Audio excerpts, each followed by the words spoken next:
Hello, everyone. Welcome to the live broadcast today. Today, we are going to talk about project management certifications. Yes, that's a topic we haven't explored before, and I'm very excited to open that up a bit more for you today.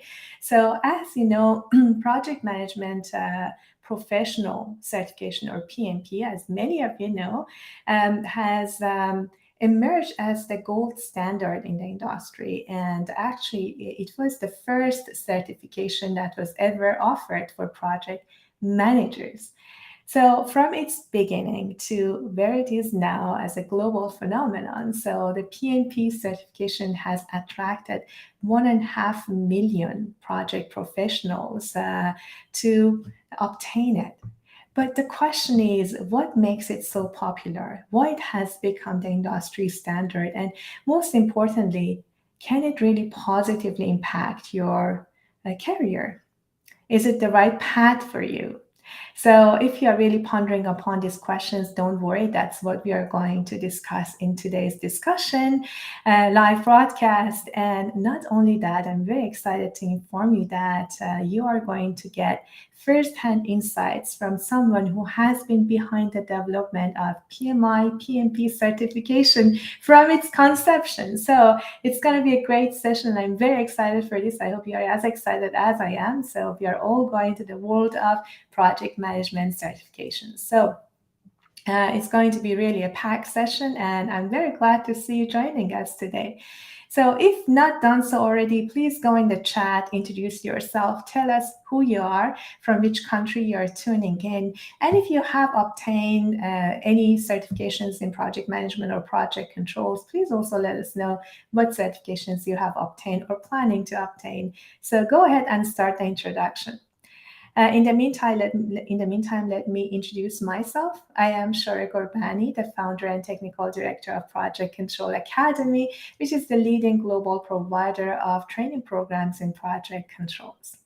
Now, let's see who is in the house here. I see someone from United Kingdom. I don't see the name here, but joining us. Thank you so much. I see Salman joining us from KSA. Thank you, Salman, for joining. Welcome. We also have Ankit joining us from India. We also have John, a very active member of our community, joining us from Denmark. So very glad to have you. I also see Mubarak joining us.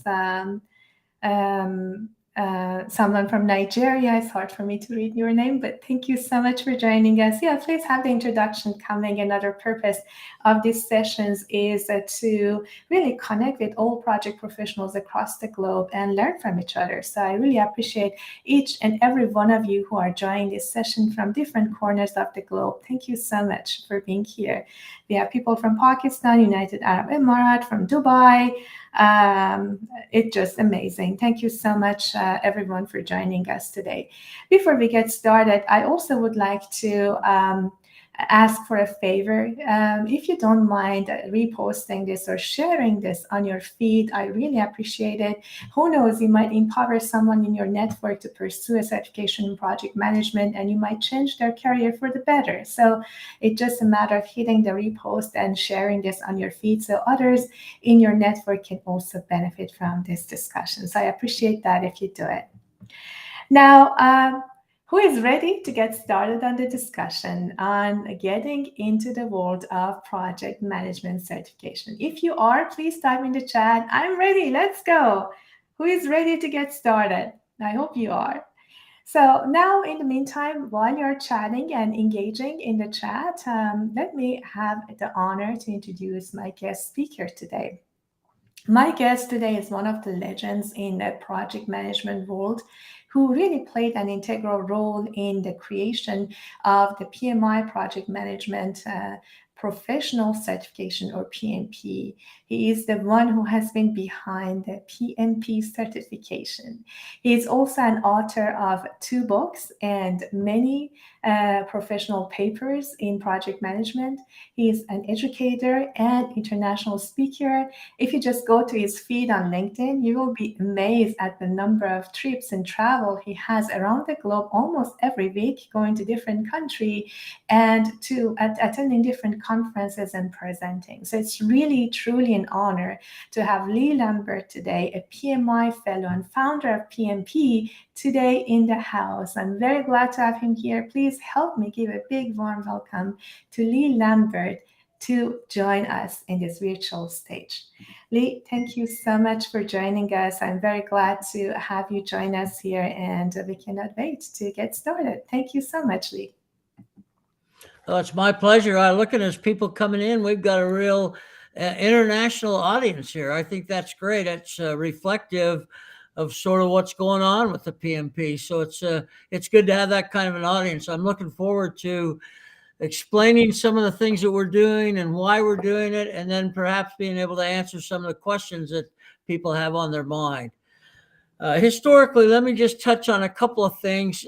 We started this process in 1981 with PMI.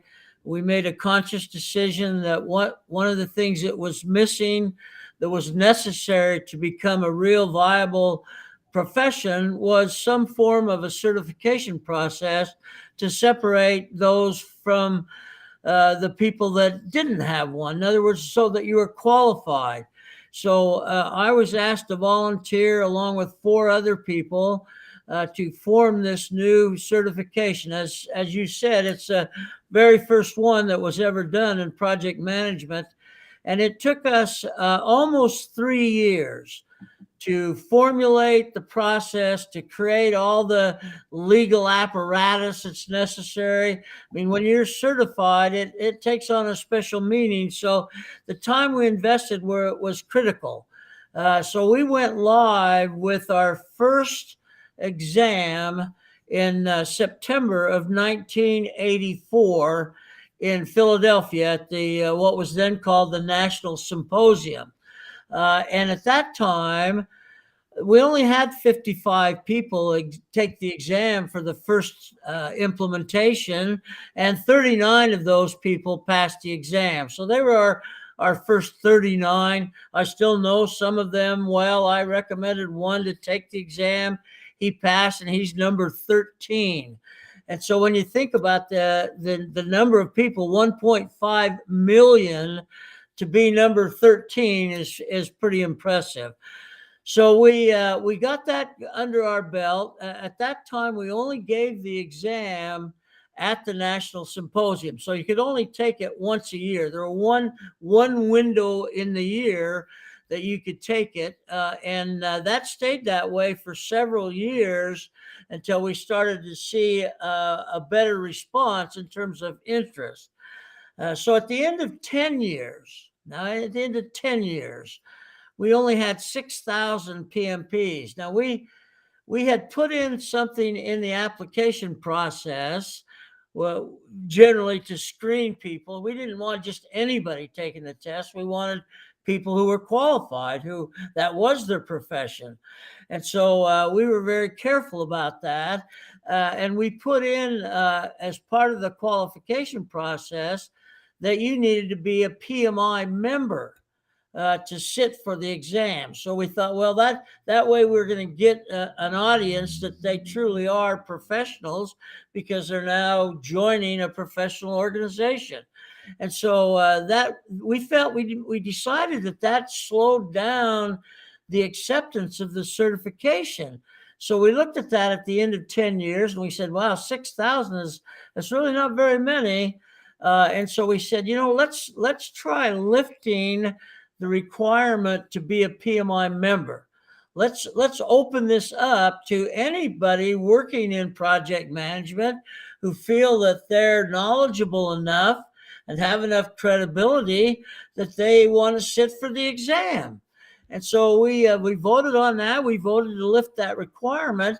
And coincidentally, and it was totally coincidental, about the same time, IBM, AT&T, Motorola, Intel, you name any major corporation in America, made the PMP their internal certification process. Well, so you can imagine what happened with that. Now it became, not only do you want to be designated a professional, but now it could actually have some relevance to your promotability in your organization. Those with it stood out above those without it. And so the number just went crazy. And over the next few years, that stayed on almost a vertical climb until we now, as I said, we have 1.5 million. In the beginning, the interest was primarily North America, Canada, and the U.S. At that time, that's really the only place we had PMI chapters were in North America. And so that was where the bulk of our certified professionals came from. Well, as we grew the chapter base to now what we have is about 309 worldwide. I mean, they're literally all over the world. Once we started to do that, then the global recognition of the certification began to expand. And what's happened is it's become one of the key elements of a recruiter's toolkit in the world of project management. Nowadays, it goes like this. If you're applying for the job in project management, one of the very first questions you're going to get is, are you PMP certified? That's how much importance it's placed on it now. I've participated in some panels at some of the national meetings where we dealt with this hiring requirement and how it's sort of gotten to where it's just a major element in your ability to secure a good project management job. And so now the recruiters are being almost forced to ask that question. And the certification has continued to grow. As I travel around the world, and I've literally around the world talking about project management and the PMP and other related issues, I find that want ads for project management positions in newspapers and even on the radio. I find there's a requirement in there that in many only PMPs need apply, or if they want to soften that a little bit, PMP is a positive thing, that they don't screen you out if you don't have one, but they want you to know that you probably ought to have one. Well, that's what's happened with the PMP. It's morphed from an interesting certification, as you said, the gold standard in certifications. When you have 1.5 million around the world, that's considered pretty significant.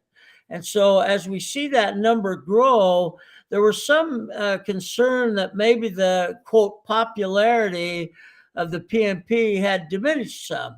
I haven't been able to confirm that. In fact, to this day, I watch for people announcing that they've earned their PMP on LinkedIn. I have 100,000 followers on LinkedIn, so I kind of keep track of it. And when I see someone who's passed the PMP exam, I give them a personal note from me congratulating them on the success. I want them to know this is a big deal. This could change everything. I just met with a guy in Lima, Peru, who said the PMP changed his life. It completely changed his ability to do the things that he wanted to do because he got certified. When people asked him, are you certified? He said yes. And then the doors of opportunity began to open. So it's still earning that reputation. And there's been other certifications come along. We'll chat about some of those, I'm sure, today. But comparatively, I'll give you a PMI comparison just to give you some hard numbers. 1.5 million PMPs. We have about 1.6 million total certifications, and the other 100,000 are distributed among things like scheduling professional, agile professional, risk management, those, and then the CAPM. Now, the CAPM is sort of like the EIT, engineering training. It says, your training as an engineer, and soon you'll actually become a full-fledged engineer. Well, there's the same thing with our PMP, and we call it the CAPM, Certified Associate Project Manager. And basically we say, if you're not really ready for the certificate of PMP, then you ought to go ahead and get your CAPM and use that as a training opportunity to prepare for the exam.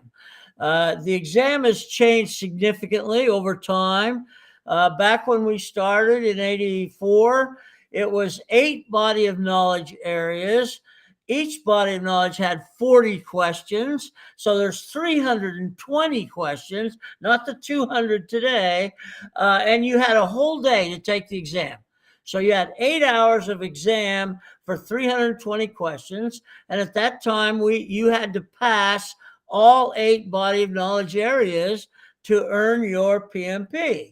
Well, it's now, as some of you may have taken it recently know, it's now not based strictly on body of knowledge areas, but there are 200 of questions distributed across the PMBOK. But as you also may know, the PMBOK has changed dramatically in recent years. In fact, the PMBOK 7, that's now the basis for the profession, completely changed from the traditional process groups, the 5 process groups we started with, to a principle-based.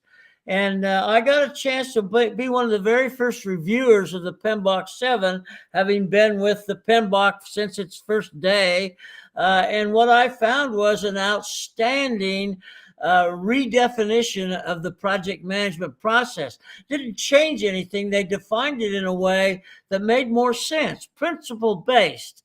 And so that has now become the standard. Now, along that same line, Agile came along. Now, Agile came along, 2001, the manifesto was written, but it didn't really hit the project management world for several years after that. And once it happened, and once it gained momentum, then PMI recognized, well, this is something of the future. We can't ignore this. And they began to incorporate the Agile mindset into some of the documentation that they were using in the profession. And so now the PMP exam is a blending of the traditional project management, waterfall, some people call it, a mixture of questions associated with that and questions associated with the Agile approach. And depending on who you talk to, some will tell you it's about a 50-50 blend. 50% of the questions will be based on the predictive mode of operation, and 50% will be based on an Agile approach. Okay, that's the party line. I've talked to some people recently who've taken the exam. They feel that the ratio is a little different than 50-50. They feel the ratio is more like 70% Agile and 30% predictive. I can't confirm or deny that, but I can tell you one of the reasons they may be feeling that way is if you take some of the what some people would call Agile-based approaches and really look at them, they're really just predictive with another twist, if you will. And so you begin to see the main issue is you can't live on predictive alone. When Agile started to become so popular, I got a lot of calls from people who were concerned that they had worked so hard to get their PMP, and now all of a sudden it's not just predictive, now it's Agile, and that changes. As people know, with Agile, the project manager role in Agile is a very different role than it is in a predictive environment. And so what we have to do is we have to understand that the distribution of responsibilities in an Agile environment is somewhat different, but there's still plenty of room for people with the PMP and based on predictive. You got to remember, we've been given this test now for an awfully long time, and there are many, probably hundreds of thousands that have taken the exam when it was strictly 100% predictive.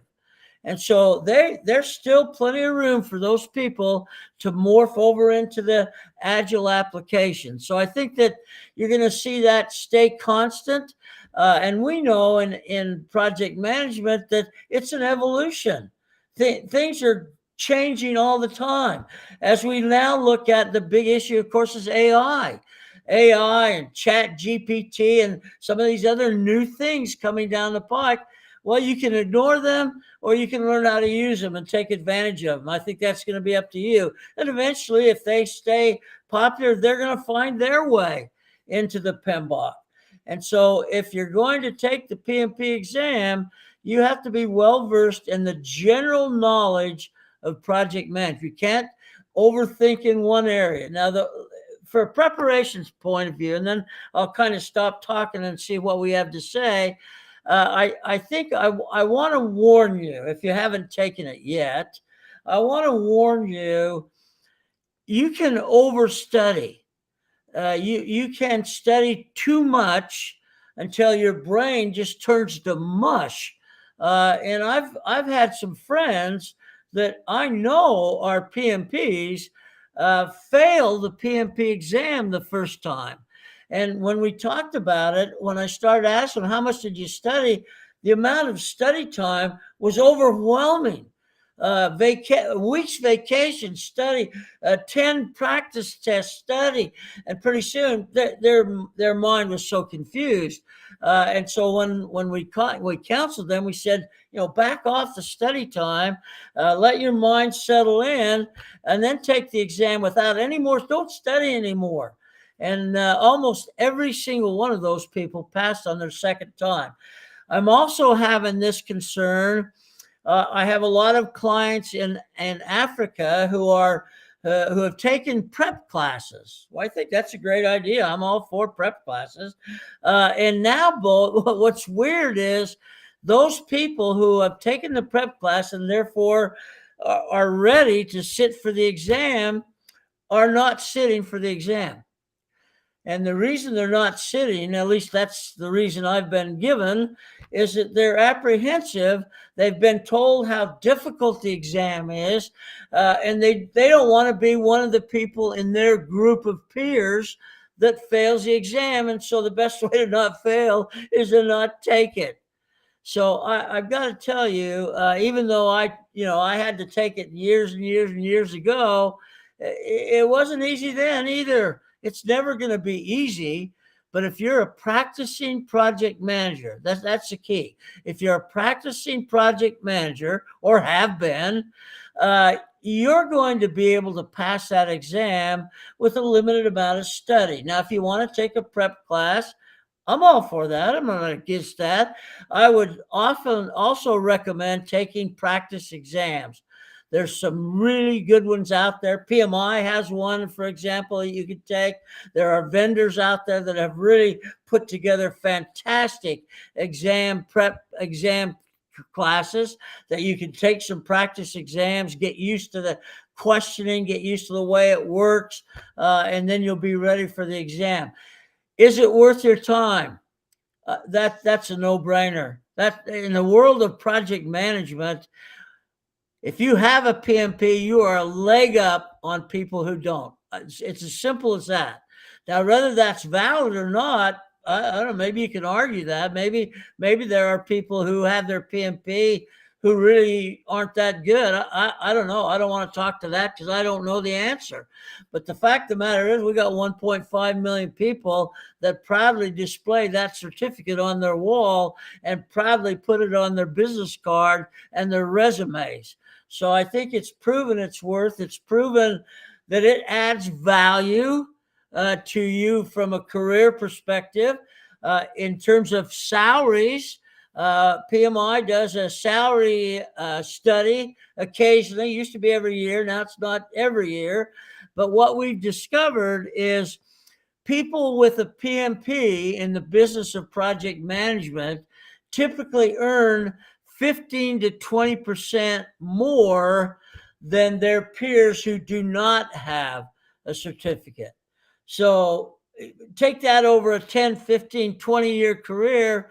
You're talking about a lot of money that you wouldn't have made if you hadn't taken the effort to become PMP certified. So that's sort of where we are with the PMP. I think it's going to hit 2 million. A quick example is China. Now, China, of course, when the pandemic took, everything stopped, including China. And just recently, they are back up and running now. We don't have chapters in China. That's not allowed there, but we can execute the exam. So they have people who are PMP certified. So recently, and I got confirmation of this number. I thought it was made up. Recently, they conducted an exam session in China for over 90,000 people. 90,000 people on the same day in the same building, 5-story building, took the exam. Now, I have no data on pass rates. I have no hard data other than more than 90,000 sat for the exam in one day. So you can begin to see when you see numbers like that. Now, that's an anomaly, I think. I've not heard of that in the States or anywhere else in the world for that matter. But the fact of the matter is that's the level of interest that we're seeing, and they're coming in every day. I'm writing 10 to 12 congratulation notes to people every single day, and so I'm going to keep that up. I'm proud to say you've accomplished something that many people haven't, or many people wish they will. Fantastic. Thank you so very much, Lee, for this comprehensive introduction to the PMP, to its history, to where it is now, and where it's heading. So, wow, you've answered many of my questions already through this introduction, so I appreciate that. Let me back up a little bit from the beginning. I'm curious to know, Lee, how you got started, first of all, in project management, and what made you to think of creating a standard like PMP that we have now. Back then, what was like made you motivated to do that? You told us, yeah, you've been asked to volunteer, but what was really the motive behind creating a standard for project managers? And how did you get started in project management? And how, if you just walk us through your own journey, so we get to know a bit more on what really inspired you to start this standard for us. I appreciate it. Sure, I'd be glad to do that. I got started in kind of an ironic way. I got started when I was working with General Electric in the 60s and as a mechanical engineer. And I had made a decision after a couple of years that engineering wasn't really a fit for me. It wasn't really what I wanted to do for the rest of my life. And so I started to look around at what was going on in the business. I wanted to capitalize on the thinking concept that had been ingrained in my head from engineering. And so I discovered that GE was going to have to implement an earned value system on a breeder reactor project that we were working on. And they had no one qualified. They were going to have to bring in all contractors to teach 300 engineers about earned value. So I talked to the CEO and volunteered to take the lead on training for the implementation of earned value. And then, of course, I had a crash study course to understand it. But the way I've always felt is project management is not brain surgery. It's really about getting organized, getting things done, motivating people. And so I thought, well, I know how to do all of those things. And so that really is how it got started. And then I looked for opportunity to expand my responsibilities. I just did a talk on this exact topic in Dallas earlier this week. And basically what I told them is you need to think ahead. I think the key for project managers is to think what comes next and become an early adopter. So at the time I adopted earned value, that was early on. It was big in the military, but it hadn't really morphed into the other areas yet of the government. So that was the first big opportunity. So I became an early adopter. And as I moved into my career, moved up the ladder to start a PMO out at a national laboratory in Richland, Washington, I found that I was an early adopter. In fact, one of the books on PMOs give me credit for starting the first formal PMO. Now, I called it Management Information and Support, but it basically took on the context of the PMOs as we know them today. So I was an early adopter, and that's the way my career has gone.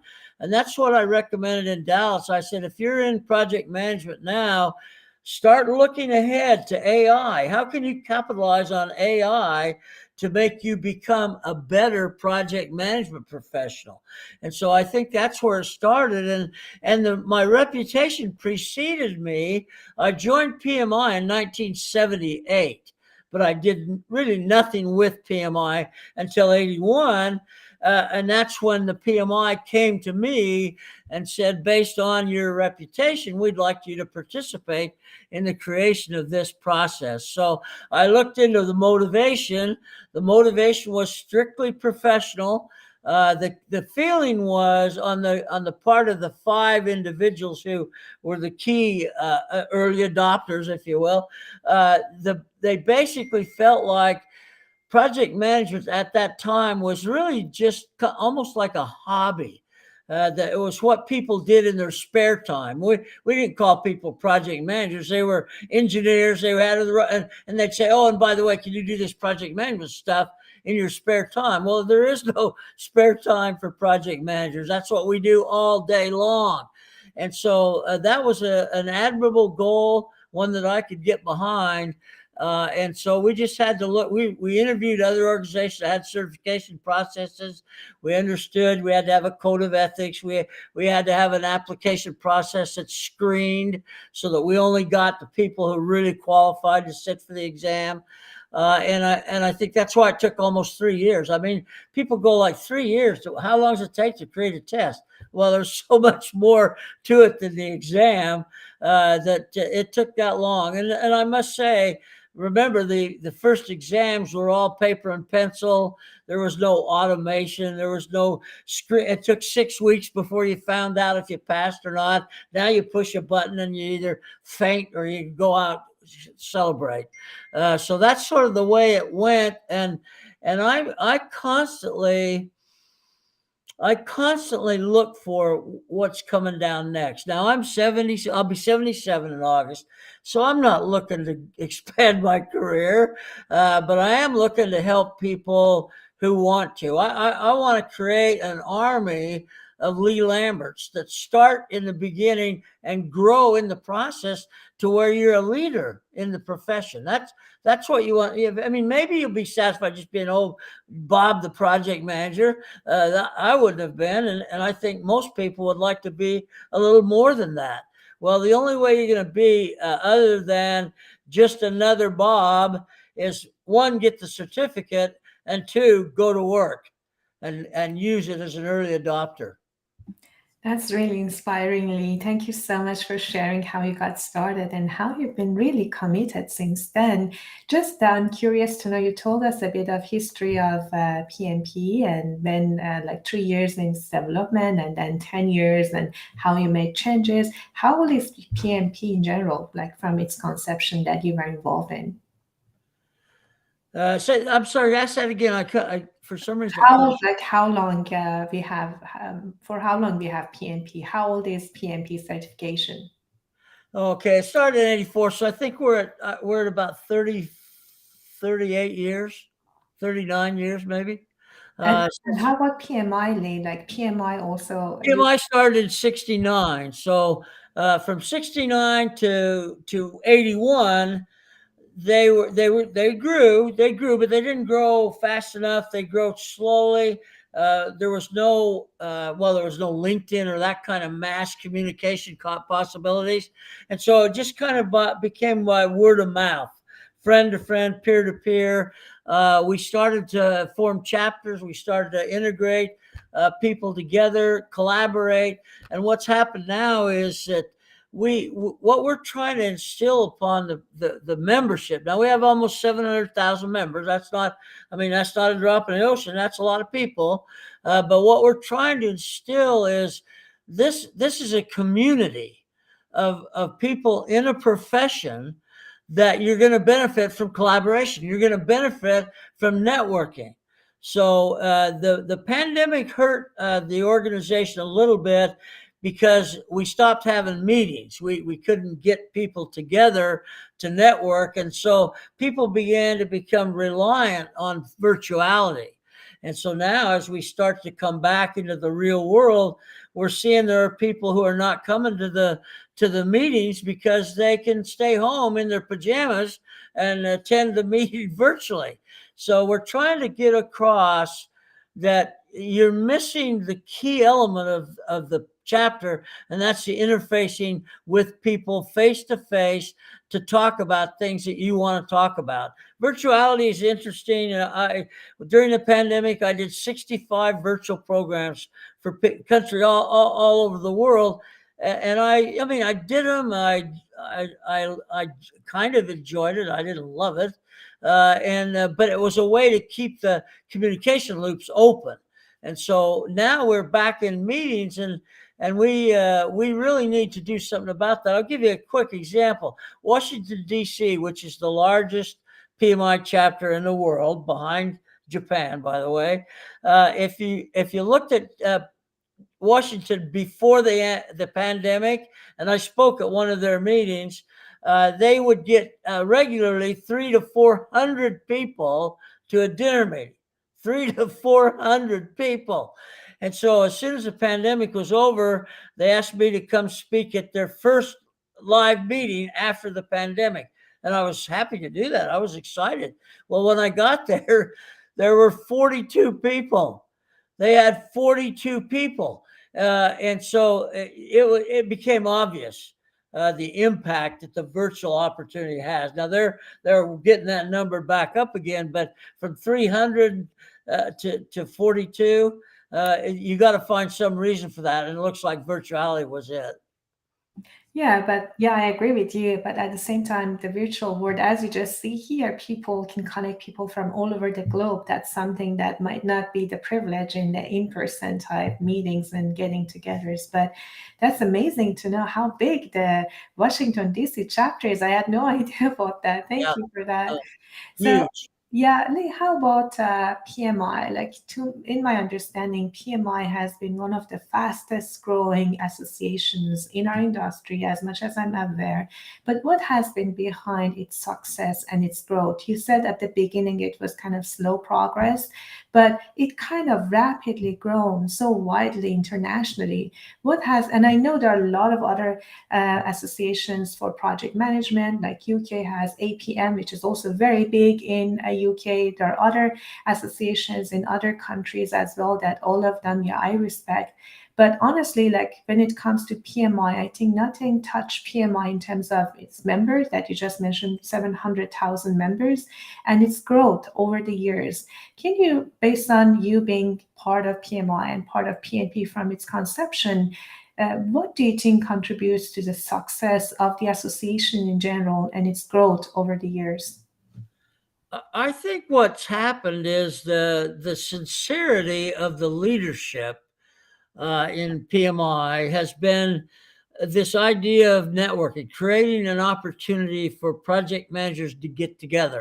When they formed the organization back in '69, this was the basis. The 5 people that formed this organization, the entire basis for it was to create a way for project managers to prove that it was a profession and to bring them together. So as we started to grow and people began to join the organization, they confirmed what the original intent was. It was a wonderful opportunity to make friends, make associations, and what we've seen is that community has proven itself time and time again.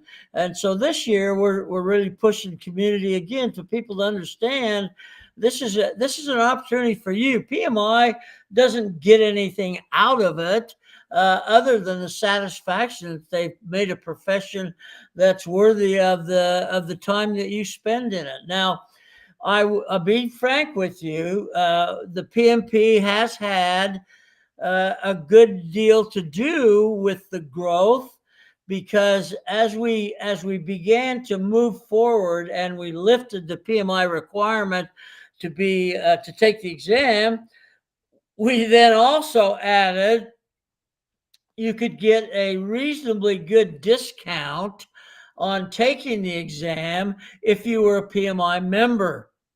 So we saw, as you saw the PMP grow, you saw the PMI membership grow almost proportionately. Not solely, but a great deal. Now, if you look at that, and then the first thing you probably would want to say is, well, why don't you have 1.5 million members then? You got 700,000 members, you got 1.5 million. Well, because some people joined PMI to get the discount, took the exam, and then let their PMI membership lapse. Now, they've made a conscious decision that PMI wasn't what they were looking for at the time, or they didn't find value in it. That's certainly a personal choice. But that's one of the reasons there's such a big delta. People ask me all the time, well, why do you have all these PMPs and why aren't they PMI members? Well, because it's a personal choice. And so we feel good that we've held at about 700,000. We do think it'll go up. We're really expanding into the international market. I keep looking at the chat box here, and this is literally a worldwide audience.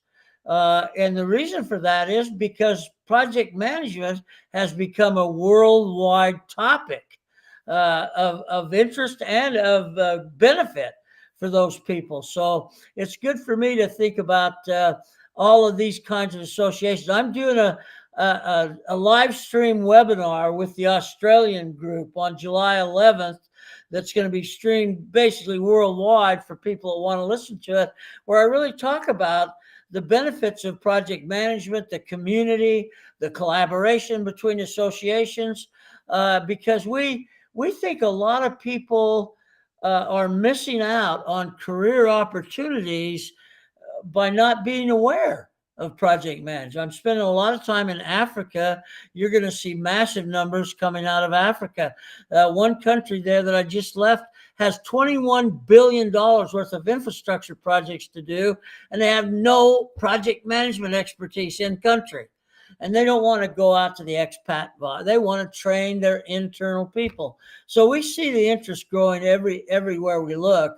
And I think probably in the next couple of years, we'll hit 1 million. Hit 1 million members. I'm confident of that.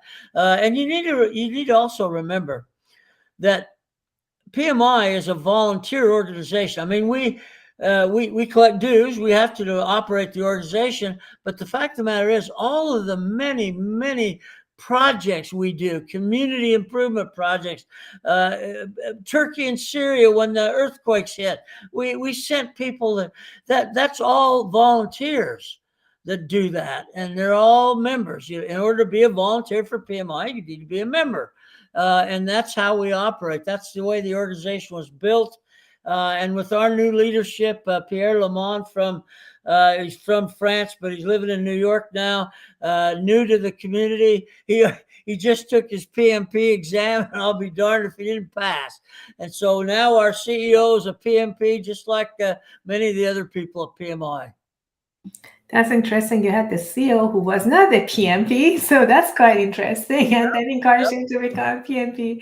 So, following what you said, we have a great question from our audience. So, as you said, PMI is global, PMP is a global phenomenon. And then we have other associations who are doing similar things. So, in your opinion, Lee, what do you think of creating collaboration between other project management associations beside PMI, like collaboration between APM and PMI, for example, local level events, mutual recognition of qualifications. So in the future, would there be any overlaps, or every association just say, I'm the best and I'm just follow me, follow my certification. So that's what I'm doing. And or has there any effort done at the global level for creating this collaboration and aligning different certifications in project management and different associations in project management together?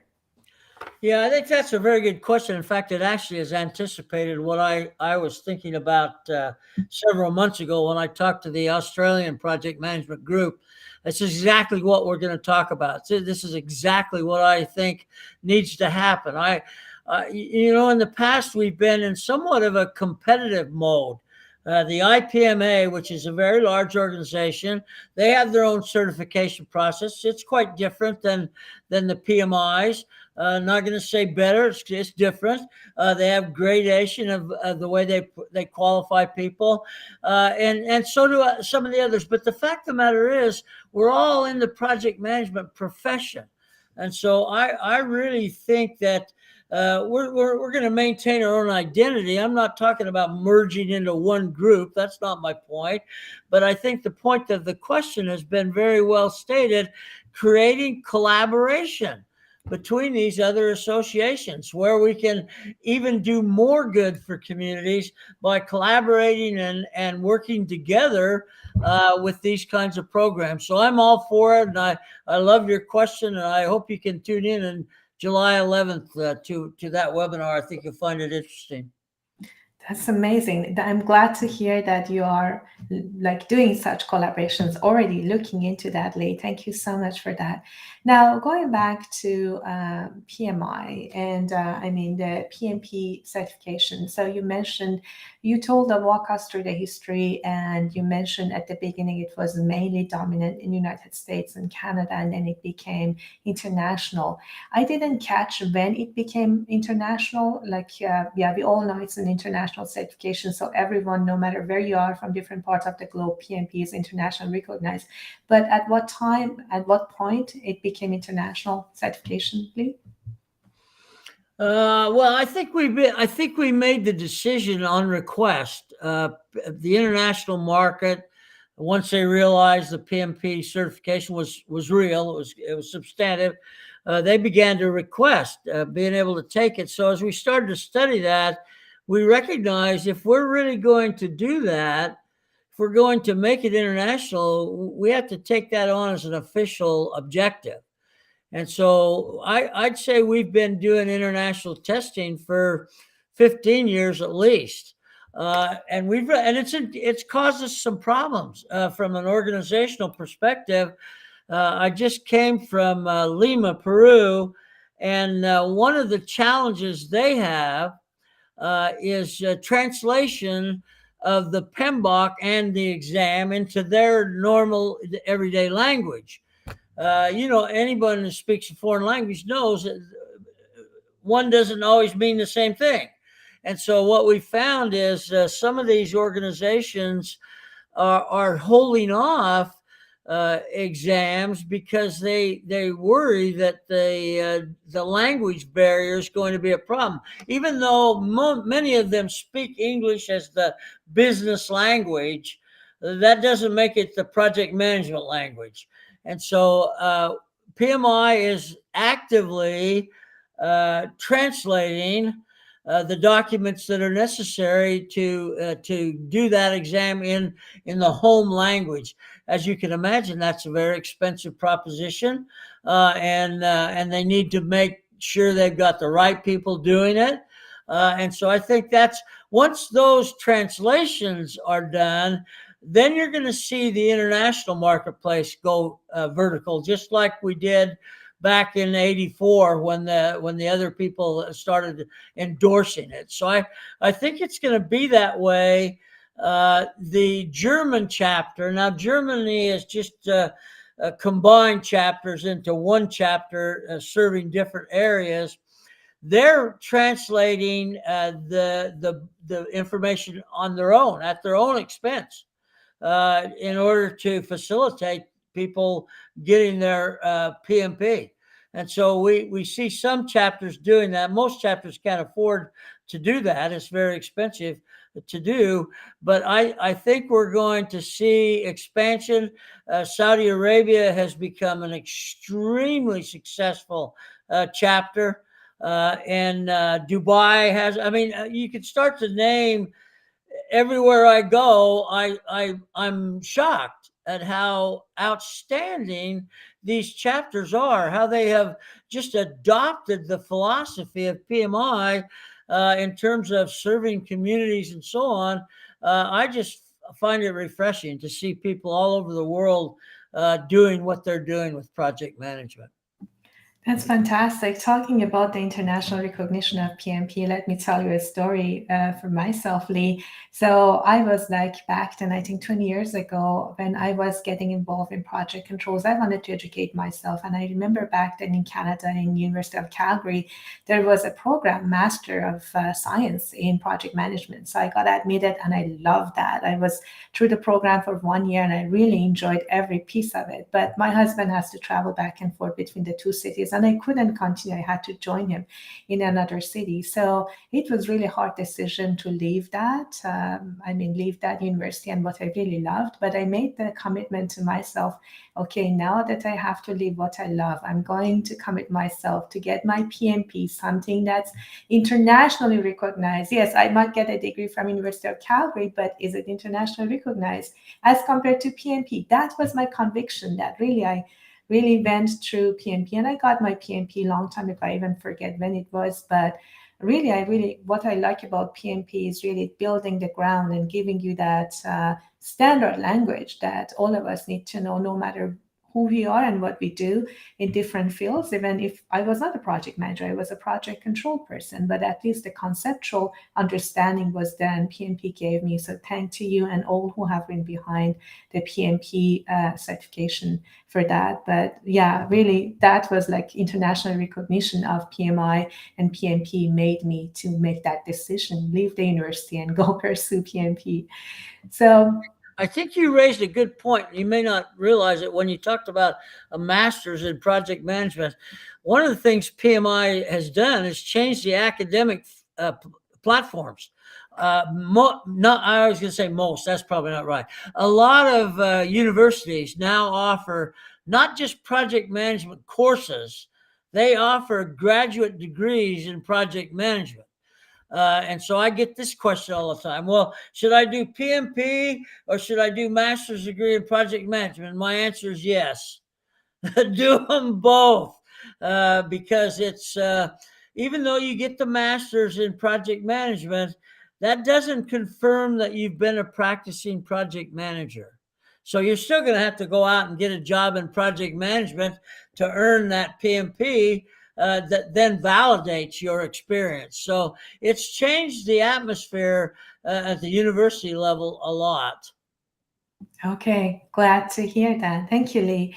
Yeah, I think back then, 20 years ago, when I started, that was one of the very early master's program in project management. I mean, University of Calgary started that. I don't know how many more universities have that, but it was really, really interesting back then.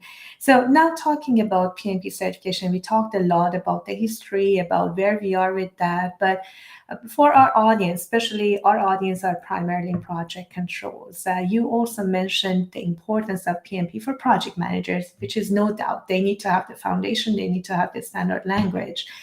At the same time, you mentioned about PMBOK and how principle-based and conceptual-based it is. So I'm wondering, who would benefit from getting a PMP? Is it just primarily for project managers, or who would benefit most from pursuing PMP? If someone is in project controls like us, would they also benefit from obtaining a project management professional certification. What are your thoughts on that, Lee? Who are the target audience for PMP when you design that?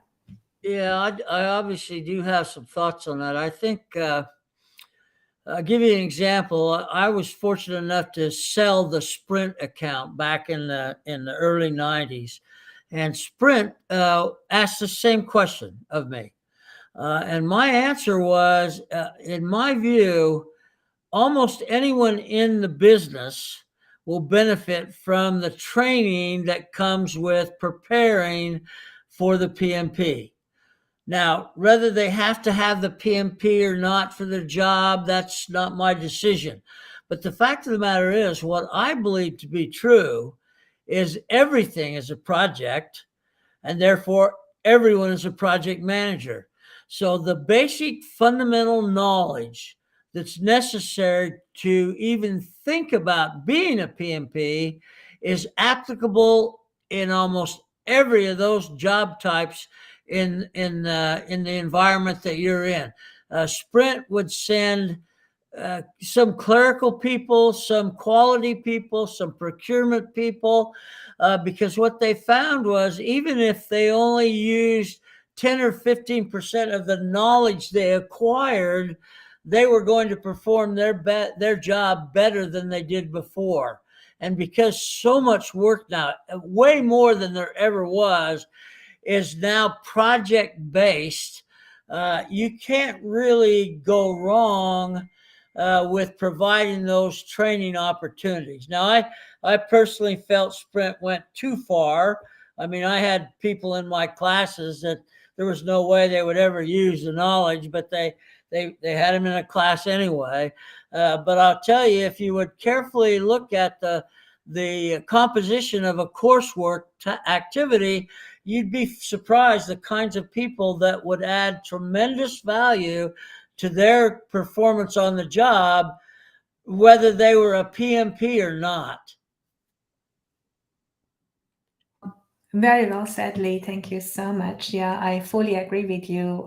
For us in project controls, it definitely gave me the standard language and the knowledge areas and even insight to what a project manager does, because for us, we really support project manager day in and day out. So understanding that really helped. Although for us in project controls, we need definitely much more. Like when you have a knowledge area on time management, we have planner schedulers doing that whole thing. So we have to get into the details, which PMBOK definitely didn't give us that detail, just for you to know. It gave us the principle, the standard, the inputs, outputs back then. I don't know about the evolution of PMBOK right now, but I've heard like so much rumor about that. I want to open that and understand that too. You also touch on it, Lee, about PMBOK and especially the 7th edition, and also which is also heavily aligned with Agile.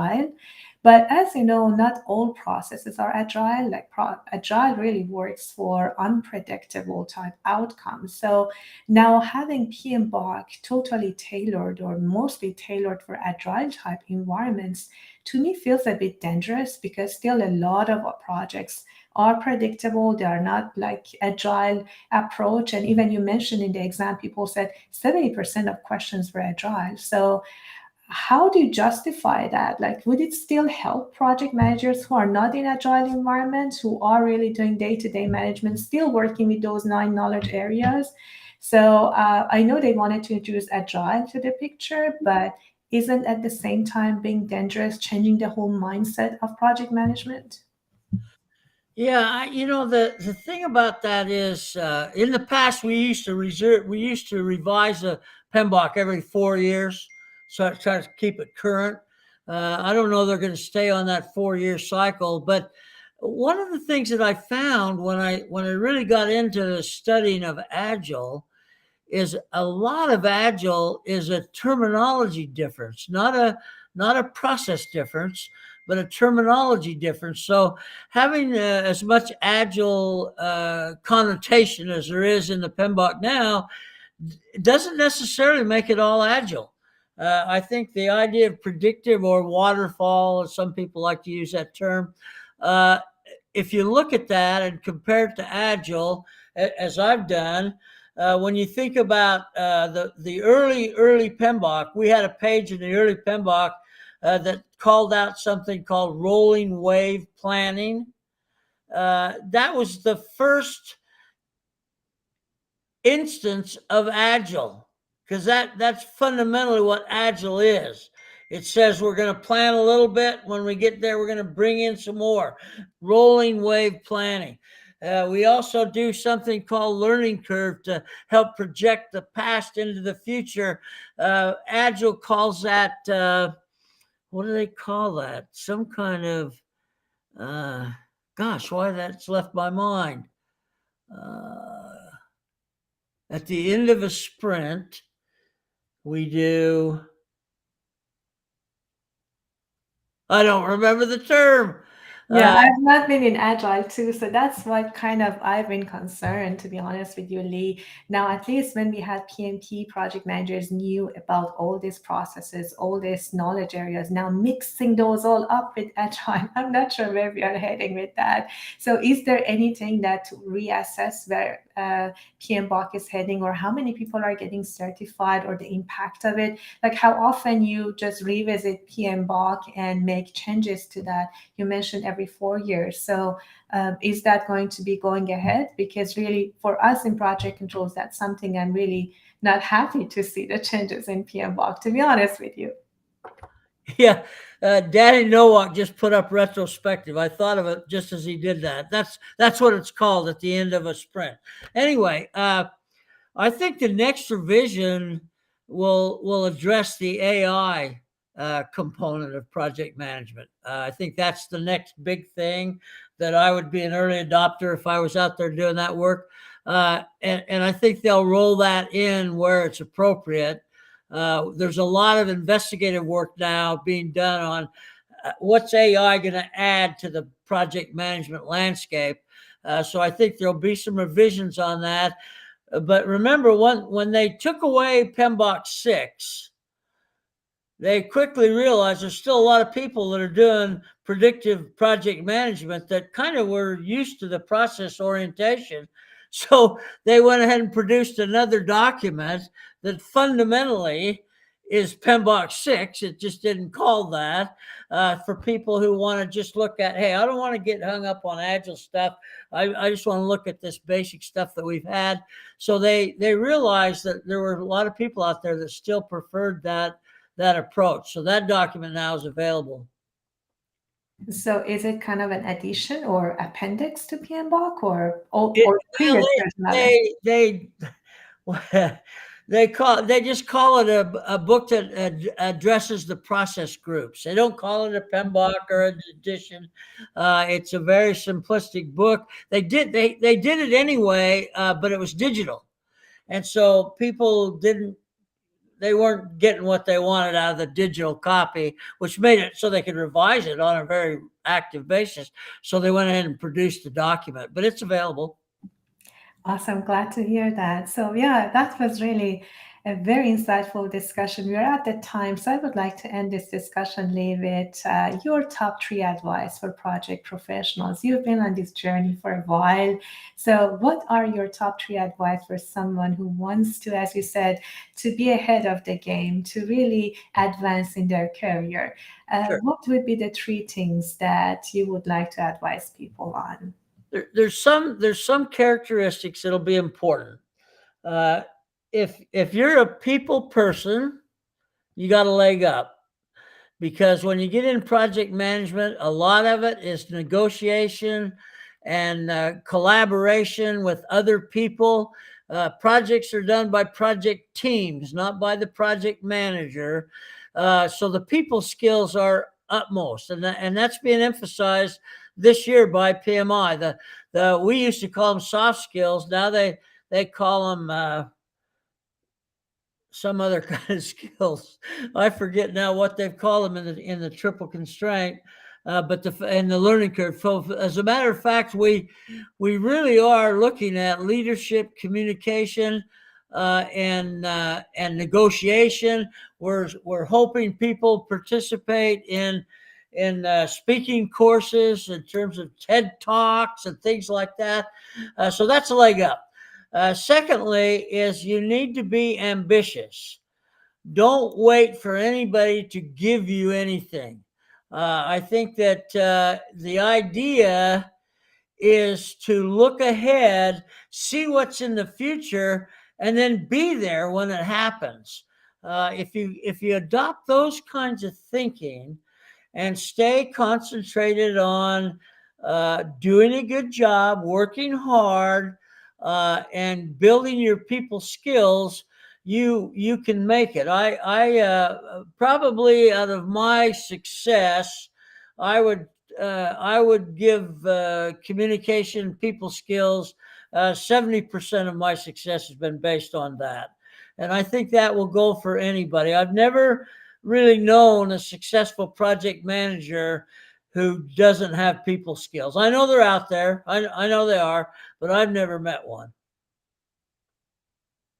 Very good advice. And to be honest with you, these are some of like those three advice you had for us are often misunderstood or not taken seriously, to be honest with you, Lee. So whenever like we are in education, so in project roles, whenever we have technical education, people are showing up excited to enhance their technical skills. But as soon as we have a training on communication or leadership or soft skills, the attendance drops. I think people have the misunderstanding that, oh, these are not necessary, these are just like everyone can know those, I know those, like these are the common sense, I want to enhance my technical skills. But I'm very Well, glad. Yeah. I think that's why PMI changed the name of those. As I said, we always call them soft skills. They call them power skills. Oh, nice, I love that, power That's skills. that's the Yeah. term now, power skills. And by golly, I hate to admit they thought of that before I did, because that's what they are. They're power skills. They'll drive you to heights that you never dreamed possible. Definitely, exactly. Even in projects, communication about the project status is really important, and we all don't do a good job in that. Like even as part of project management, let alone people management and all the other aspects that you've mentioned. Yep. So really, thank you so very much, Lee. That was really a great session. I didn't even understand the passage of time, but I don't want to take your time any further. I know how busy, crazy your schedule is. It was really hard for the audience. It was really hard to get a time with Lee to be able to have this session for you so he can share his insight about PMP, PMI, the history, and how we can really go ahead in the game. So I cannot thank you enough, Lee, for your time that you spent for our audience. I hope that was a value-packed session for everyone who joined us here. Thank you so very much. And special thanks to you. We really appreciate you. And you just said you're 77. I hope you go past 100 years and you keep giving back to the community. So thank you so much, Lee. We appreciate you.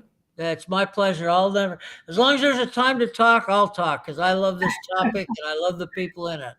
So for perhaps I have to end this. If people wants to get in touch with you or if they have questions, I know you are super busy. We don't expect you to respond, but is there any way that they can be in touch with you if they have any follow-up questions or if they want to get guidance on the PMP certifications or things like that?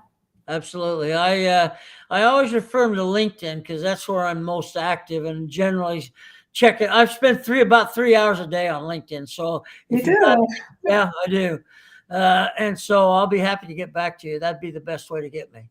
Fantastic. And I also encourage everyone to check Lee feed on LinkedIn. You will be mesmerized with the travels that he has, with the insights that he shares. And he's very active on LinkedIn. So for those of you who are in LinkedIn, please go check him out. So again, thank you so much, Lee. We appreciate your time and sharing the expertise. It was really good to have the insider look behind PMP, PMI, something that all of us know, but having those heard from someone who has been behind the development of it was really a treasure. Thank you so very much, Lee. My pleasure. Take care. Thank Have a great day. you too. Thanks, everyone. Bye.